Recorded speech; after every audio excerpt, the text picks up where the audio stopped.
Welcome back to the Ticks and Trades channel for another market recap. I'm Sam Morton. In today's video, we're walking through the price action from Tuesday, September 30th through Thursday, October 2nd. That's today. As always, we post our daily levels and game plan before the opening bell each morning, giving traders in our community a blueprint to navigate the day. If you're trading the E-mini futures using our rules-based strategy, or just following along, these next few minutes should help you learn a few things from our game plan context and see how this trading approach worked over the last few days. So let's get into it. By the way, you're looking at a daily chart of the SPY for today, which is Thursday, the 2nd of October. So they started the day by gapping up at the open, made a new high before falling down a little during the first part of the open session. They spent most of the rest of the day trying to climb and retrace that initial drop. We'll come back to the chart at the end of this video and dive into some smaller time frames to see if there's anything we can deduce about future price action. Here were the levels that were posted for Tuesday, September 30. It was the final trading day of the month, and while monthly closes can sometimes offer clues on longer-term charts, the odds of a significant candle shift in one day were pretty low. The real focus was on the weekly and daily time frames. We were in the 7th month of a sustained bull rally, which does kind of make the timing context interesting. More about that later. The weekly doji candle from last week introduced the possibility of a pullback, though no confirmation had emerged yet. So technically, the market remained bullish. For the day's trading, our levels were tuned for base hits with 4-point ES moves in mind. On the smaller time frames, the SPY was basically moving sideways, retracing the down move from last week, and not giving a lot of hints about short-term directional bias. A key zone was identified around 661.61 down to 661.42, which could act as one fat level if approached. Below that, 656.38 was flagged as a reference area that could indicate the bears gaining some ground, and 655.16 was the critical line in the sand that the bulls needed to defend if price ever got down there. With some data releases scheduled for around 9:45 a.m., traders were advised to stay alert for any upticks in volatility. All in all, it was a day to let the market show its hand before stepping in. Here is the footage of my trading activity for the day. So I didn't let the 9:45 candle close. I actually came back from being away from the computer. It was right before that, and I just went long, not sure why. Saw some signs on other time frames, quickly realized my mistake, reversed it, or just closed it out at like maybe a partial point, I think $75 in the hole, and just kind of let it bounce around. They ended up just hovering around and messing around with 662.97 all day long.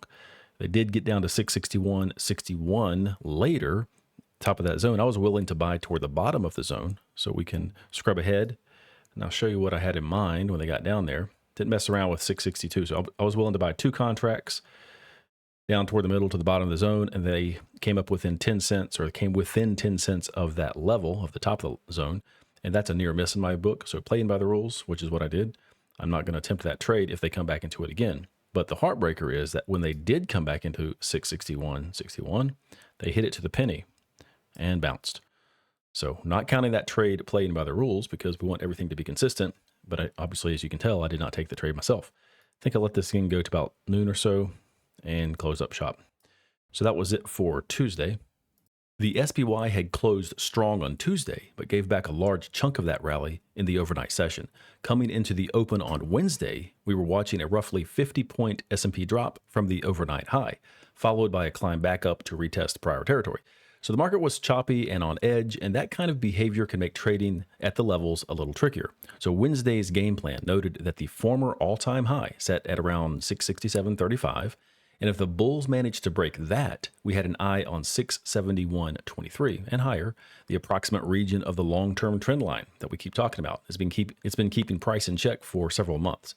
But first, the bulls needed to conquer 668.50, the potential resistance area just below the trend line.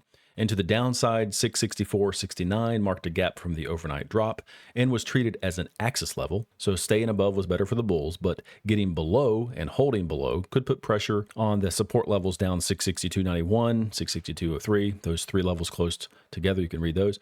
In normal market conditions, each of those could offer reliable base hit setups, but in choppier waters, caution was warranted. And then you see 650, 656.38, 655.16. Those were the deeper support levels. There was a PMI data release at 10 a.m. that was on the radar, so it meant traders just needed to keep a heads up for sudden moves around then. Here's my trading activity for the day. I'll start playing this. I'm going to pause this right before price gets to 664.69 or thereabouts. within that 15-minute window. And I'll tell you what I did. So the first mistake I made was actually trading this level when they came back down into it, expecting a bounce. Wasn't really thinking. I just finished making the game plan, which said, don't trade this level. It's a reference level. We're going to see if the bulls can stay on top of it. If not, and price gets below, then it's probably a sign the bears are in control. It was not really a tradable level. And I had some reasons for it. But as you'll see, I traded the thing and immediately got on the wrong side of it. So I reversed, or I think I just closed. I think I did reverse. We'll see. So yeah, I reversed and then reversed again, or closed it out when they bounced down here. So nothing really worked out. A couple $1,000 in the hole. I thought, well, that was a dumb way to start the day, and I didn't really mess around with much else. I don't think I took any other trades until, or at all, and then closed up shop per usual around 12 noon. And later in the day, they did hit a level higher. This is the day they pretty much climbed all day, October the 1st. But anyway, that was it for me. No more trades. Gave some points back to the market by not following my own rules. So lesson learned, just pay attention to the game plan, because most of the time there is logic behind it and it makes sense to follow it.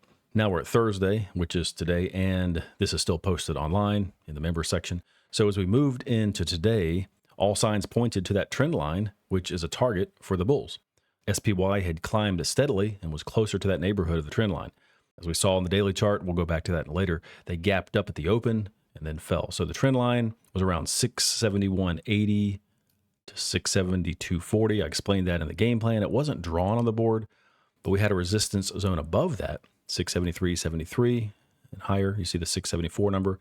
And that was overhead territory. Like if they were to spike the trend line, that could be possible resistance, maybe a potential turning point. So no guarantees, but we had that in our radar, or on our radar.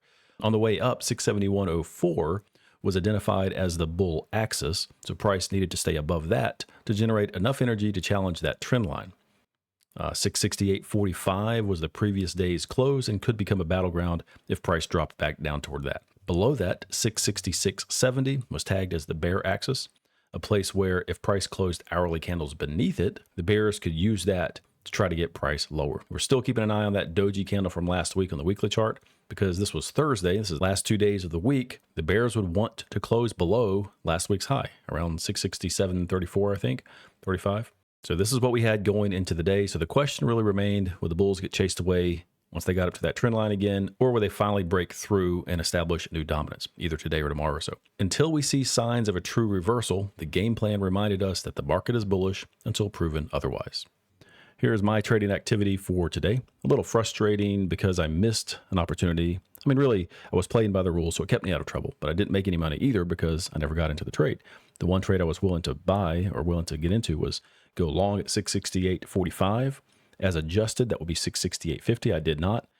And even if I had, by the rules, they missed the profit objective by a few pennies. So they came down to 668.46, I think, and then came up within a few pennies of giving the profit, 4-point profit in the E-minis. I'm basing this on the SPY action here. And so I just considered that a near miss and just canceled it because I wasn't sure that little action there meant they were going to go down farther. But as it turned out, they did go up later. That was support. So that would have been a base hit if you were willing to just hold on to it a little longer, but I didn't take the trade. So nothing there. And then here's the rest of the session. I'm gonna back up a little bit. Willing to buy down here again, but they never got that low. So that's a non-factor. And then I closed up shop per usual sometime after 12 noon. So that was it for me for today. No trades. If you were playing by the rules for the last 3 days, Tuesday, Wednesday, and Thursday, you can read the notes to see where you would have landed.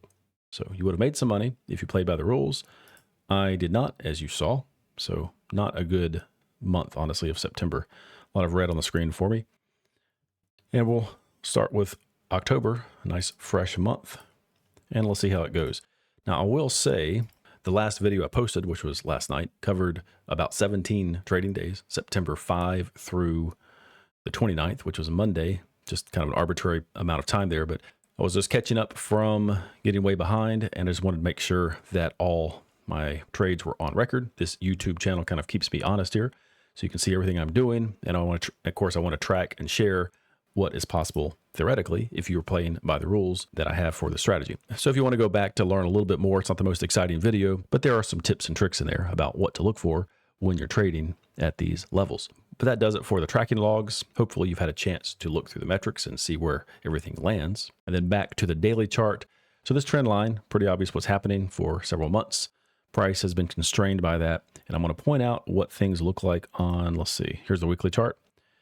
So tomorrow is Friday, the last day of the week, and the high of this doji candle from last week is 667.34. So if the SPY can close above that, then that probably puts that reversal signal off the table. However, if they close below, there's a chance the bears could pull price down further. Obviously, they're trying to reach the trend line. They haven't got there yet. Let's go down to like a 1 hour chart here. This trend line has proved to be overhead resistance for quite a while, and they have not made it this time around. So if they do and start closing above this, then the bulls are certainly in control. There's nothing bearish about the market right now. I'm just pointing out that we have one more day in the week, and we have a doji candle on that weekly chart to contend with. Just something to think about. And then on the monthly chart, we just have an interesting timing thing here. Back from April to here, this is 7 months, I guess. 3, 4, 5, 6. We're on the 7th month. So the month of October marks 7 months. And it doesn't necessarily mean anything, but things tend to happen in certain periods of time, and 7 is one of them. So let's just see if there's some type of rest or reset, sometime this month. Interesting things happen in the market in October anyway. Just a little history lesson. I think most people know that. October surprises. So basically we're on time for something like that, but it could be at any point this month or even in November. I just want to point out where we're at in the big scheme of things. Up 7 months, what's going to happen? Doji candle on the weekly chart, daily chart fighting the trend line, and we'll just go all the way down to smaller time frames. Here's a 5-minute chart. There's a lot of back and forth, ultimately up, but a lot of choppiness and back and forth lately. So it should be exciting. We'll see what happens. That's what I've got for today. Finally caught up with these videos. I hope it was helpful to you. Thank you for watching, and I will talk to you again in the next one. Have a great rest of your day.